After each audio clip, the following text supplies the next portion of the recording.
Si je m'en vais, le consolateur ne viendra point. Ceci nous dit clairement que le don de l'Esprit à la Pentecôte et depuis la Pentecôte est tout à fait distinct de ce qui avait été accordé auparavant, qu'il s'agit là d'une effusion nouvelle pouvant se répéter plus souvent. Ce que les disciples connaissaient de Jésus sur la terre leur paraissait si béni et si divin qu'ils ne pouvaient se figurer rien de mieux. Ce n'est donc qu'avec douleur qu'ils pensaient à la possibilité de perdre celui qu'ils savaient être venu de Dieu. Un grand nombre de chrétiens évangéliques doivent aussi renoncer aux idées qu'ils se sont faites de Christ, s'ils veulent qu'il se révèle à eux par la puissance du Saint-Esprit. Parce que je vous dis que je m'en vais, la tristesse a rempli votre cœur. Toutefois, je vous dis la vérité. Il vous est avantageux que je m'en aille. Jean 16, 6, 7. On peut bien comprendre ces mots qu'en en faisant soi-même l'expérience.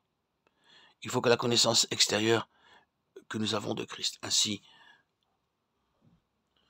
d'efforts et de chutes qui l'accompagnent, fasse place à la présence même de l'Esprit qui demeure en nous.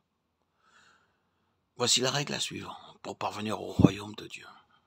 Par la mort à la vie, tout perdre pour tout gagner.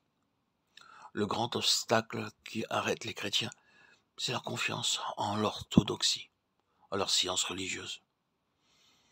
Ah, disent-ils, si nous pouvions seulement être plus sérieux et plus fidèles.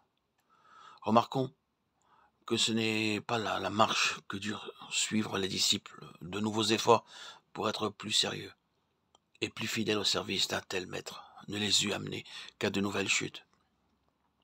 Il fallait que aussi les disciples fidèles en vinssent à abandonner leur ancienne manière de connaître Christ, pour recevoir une vie toute nouvelle de communion avec lui. Oh, puissent les chrétiens ouvrir les yeux sur le moyen infaillible de vivre d'une vie sainte, sur la nécessité de posséder au-dedans d'eux l'Esprit de Christ, qui leur révélera, leur assurera la présence du Seigneur et de sa force. Seigneur Jésus, oui, je me réjouis de ce que tu n'es plus ici-bas. Je te remercie de ce que tu te manifestes à des disciples par des rapports encore plus réels, plus intimes, plus tendres et plus efficaces que si tu étais sur la terre. Je te rends grâce de ce que ton esprit habite en moi, de ce qu'il m'apprend, ce qu'est la communion avec toi, me faisant réaliser ta sainte présence. Oh Seigneur, pardonne-moi de n'avoir pas su discerner plutôt ce don merveilleux de ton amour et de l'amour du Père, de ne t'en avoir pas aimé et loué autant que j'aurais dû le faire. Apprends-moi à compter sur toi avec une foi qui sache recevoir de jour en jour l'onction sans cesse renouvelée que tu nous envoies par l'Esprit. Daigne aussi, Seigneur, exaucer ma prière pour tous ceux de tes rachetés qui ne savent pas encore abandonner toute intervention de la chair et recevoir en échange la vie de puissance qui vient de l'Esprit.